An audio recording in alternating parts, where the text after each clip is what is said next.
giving shelter to those who left the religion of their forefathers, And then he said, Abu Jahl said to Sa'ad bin Mu'adh that if it was not for Abu Safwan is Umayyah, I would have, killed you basically. And you will not return back to your family safe and sound. I will have ended your life here. So Sa'ad, he raised his voice and said, look, by Allah, if you should stop me from doing this, I will certainly stop you from something that is more valuable to you, that is your passageway through Medina. Passageway. Because the caravans, they come with their, merchandise to Mecca. They have to pass Medina from Syria. See? From the, what's that? From the north. Yes? So that's more more valuable to you than killing me. Killing me doesn't mean nothing, but my people will stop you will not find any safe route from, to bring your merchandise back to your city. So this is how, what's going on between the Quraysh and the Muslims in Medina.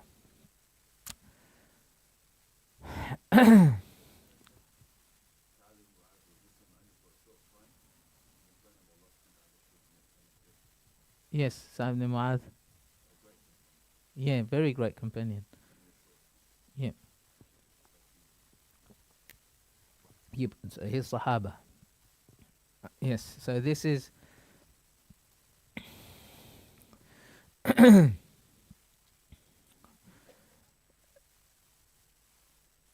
so even, there was a lot of concern with the safety of the Prophet ﷺ in Medina as well.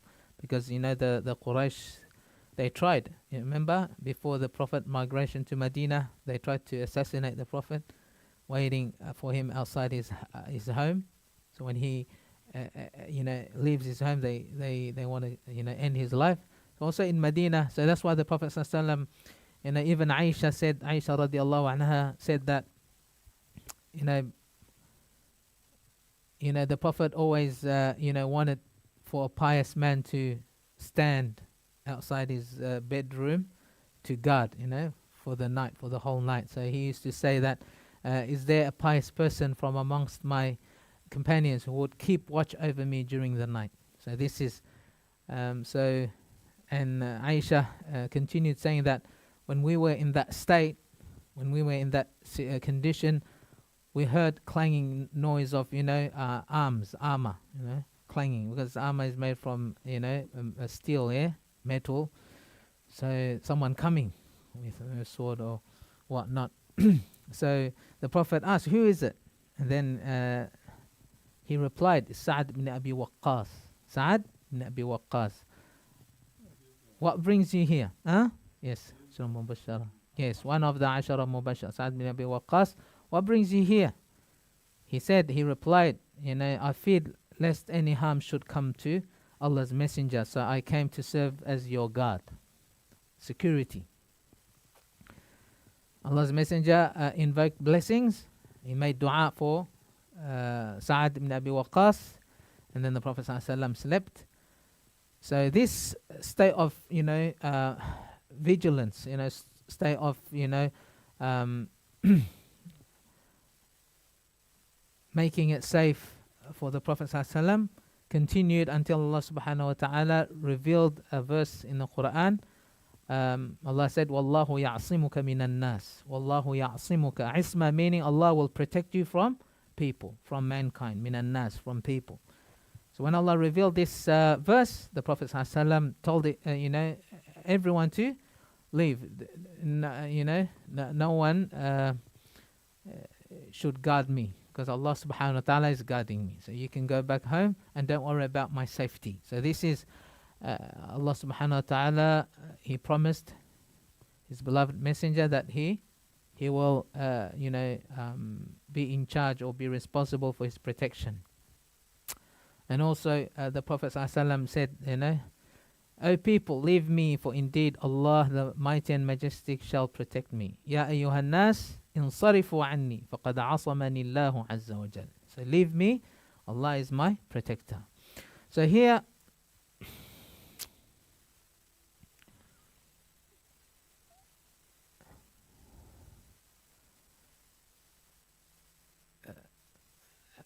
And then now also at this moment, Allah subhanahu wa ta'ala gave the Muslim permission to engage in battle, to fight. Yes, gave them permission. Who knows the verse in Quran? Surah Al-Baqarah, not Surah Baqarah. أُذِنَ لِلَّذِينَ يُقَاتَلُونَ بِأَنَّهُمْ ظُلِمُوا. Udhina in Arabic means idhan. Idhan. It means permission given to those who are oppressed to fight.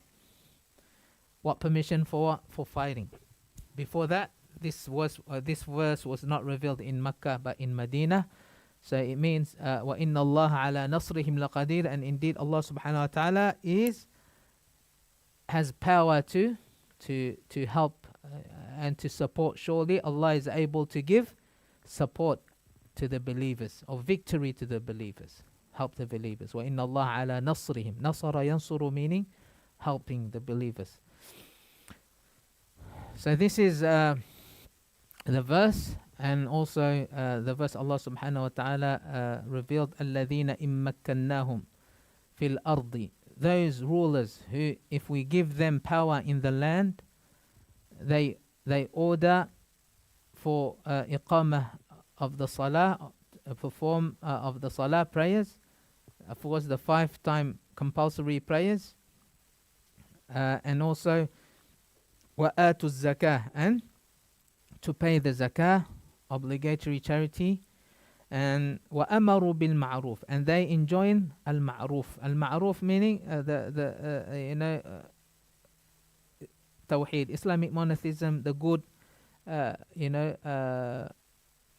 good things.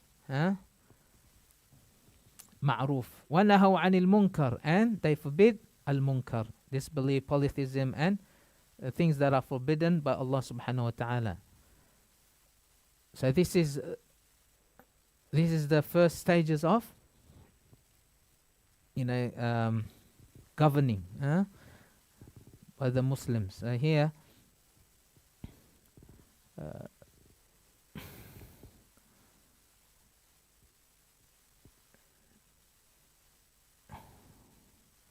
so of course the Prophet ﷺ, he advancing the affairs of the Muslims. So even he made treaties with tribes surrounding the areas where the caravans of the Quraysh they pass through that that route. So the tribes around the desert of Medina, around surrounding the city of Medina, and even further, maybe 300 miles further, the Prophet ﷺ went or sent small armies of men to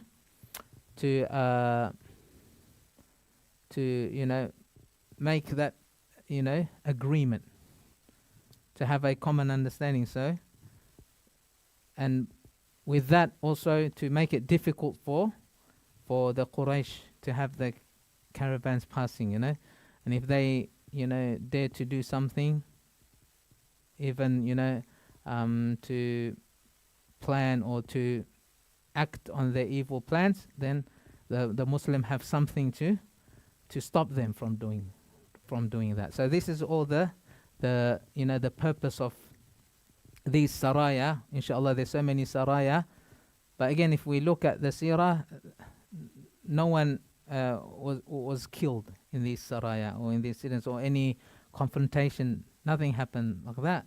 But Quraysh, they were scared. They said, "Oh, this is starting to, become something serious here." So that's why they said, "We will have to fight, and we have to assemble army, and we march to Medina and fight the Muslims." So again, if you look, the one who started to prepare for war are the Quraysh. Yes. Despite of the evil deeds they've done to the Muslims when the Prophet was elected as a messenger, they tortured, they killed, okay?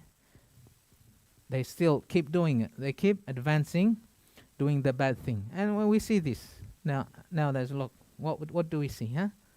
The bad they do, they keep doing. And they just keep saying whatever they want to say. Because they know they have the power, see? They have the power to shut you down or everything. So we say what we say.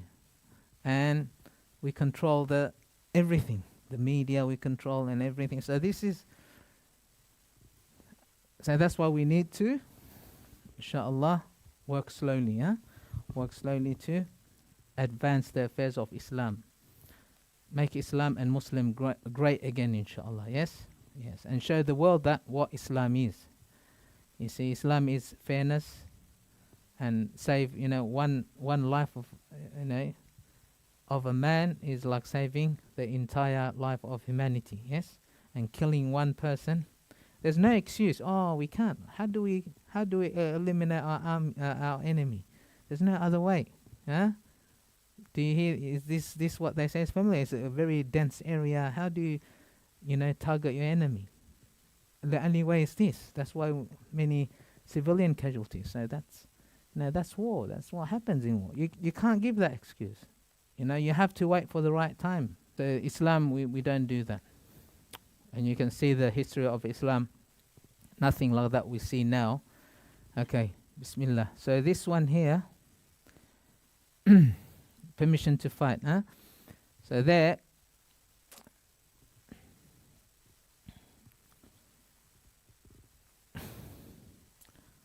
so the Prophet ﷺ is trying to establish that good connection with, the tribes around that area. Good connection. If you have good connection, it's good for the people living there. Okay, so good, a common understanding. Even China is doing that. China, what they're doing? They're giving, helping out countries around, Southeast Asia, around, just to, Australia is now concerned. Oh, what is China doing? See, this is the tactic politics, and this is what happens. Whether so this is that led to, because we are now approaching the battle of Badr. See, this is a famous battle happened between the Quraysh and the Muslim, the Muhajirun and the Ansar. So before that, there were small missions. The Prophet ﷺ, sent small missions to different locations around the Medina. And the purpose of these missions, what is the purpose, brothers? The Saraya, the small group of men, army, expeditions. What is the purpose? Why the Prophet is sending? Take out the caravans, yes, and scout. What is scout? To find out, obtain information, yes. The route and when they come and which month they come and how much are they, how many of them and what do they bring, all this to scout. But the plan was to, of course, to disrupt the route. So they stopped doing what they do in Mecca, torturing the Muslim and or even planning to to end the Islam. So this is that we call pre-Badr missions and maybe invasions as well. It's invasion. Allah, when is Aisha is 23 minutes. MashaAllah. Have food? Oh yeah, we have food. MashaAllah. Have food now or after Isha now? Now, yeah, we can do it, inshallah. Huh? So all these missions, inshallah, they basically Saiful Bahar mission, the mission of, inshallah, we will maybe continue next week, inshallah, these missions. And then after that, all this led to the Battle of Badr. And then we will see, inshallah, how the Quraysh, they prepared for this, fight. They prepared for it. Even Muslims are not prepared, but they have to go into fight, because if they don't do anything, the Quraysh basically will take over. And yes.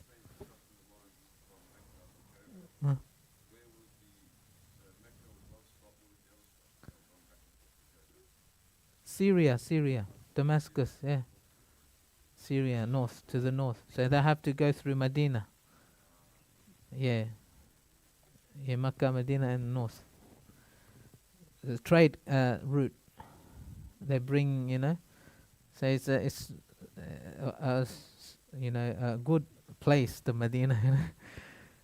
Yeah, that has to happen, man. Regardless whether, even now we have sanctions with countries, like North Korea, Russia, sanctions. You have to sanction. You have to disrupt whatever they have to, make their economy weak, and therefore they become weak. They don't advance, and they don't become better and better. That's the whole point. But the thing is, the Muslim people, they do this not for their own desires. See, we do this for what? For Allah subhanahu wa ta'ala. So we put the book of Allah in front, the Quran. See, that's the revelation. We put that always, not our desires. We're better people because somehow our color is different. We're more intelligent, therefore we have the right to enforce whatever we think is right. They're not like that. We're not like that. That's why it's different. We enforce what? What do we enforce? When we, let's say, take power over something, we put Quran there. Quran and the Sunnah, the ways of the messengers. That's what we do. So we're different, Others, they don't do that. They think that we're good. We have the right to enforce. My ideology, what I think is better for the society. No, they didn't, no. Yeah, dialogue, yes. Yeah, not sword. Yeah. Yeah, different approach, and also the what's the purpose behind is different too. Yeah.